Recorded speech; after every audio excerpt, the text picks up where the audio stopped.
I 11. tačka dnevnog reda su odbornička pitanja. Da li neko od odbornika želi da postavi odborničko pitanje?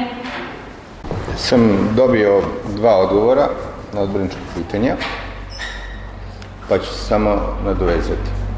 Vezano za tretiranje komaraca, dobio sam odgovor od uprave. S obzirom na narastajući problem kada su u pitanju komarci, a vidimo da se tretiraju naseljena mesta i gradske zone, odnosno zone sa gradskim građevinskim zemljištem, moje pitanje je da li će u skladu sa porastom problema sa komarcima, vidimo da preko 40 ljudi ozbiljno obolelo u Srbiji, biti predviđeno u sledećoj godini da se tretiraju i vodotokovi kojih ima na teritoriji naše opštine. Upravo zbog toga što veliki broj ljudi naših ide na rekreaciono pecanje ili obilazak ili rade njive pored vodotokova i postoji mogućnost da tu dođe do ozbiljnih problema.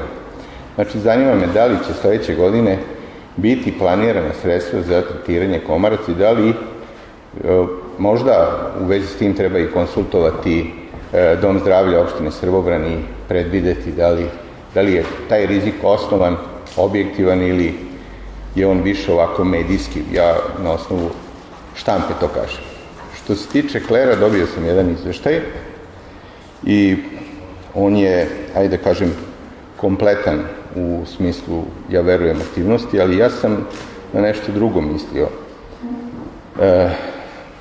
Zanima me, s obzirom da je forma pitanja, da li će za sledeću godinu biti izdvojena sredstva za edukaciju engleskog jezika od strane naših članova klera, pa me s tim u vezi zanima koliko imamo zaposlenih u kleru, koja je njihova struktura, koliko njih i koji sertifikat ima o poznavanju engleskog jezika.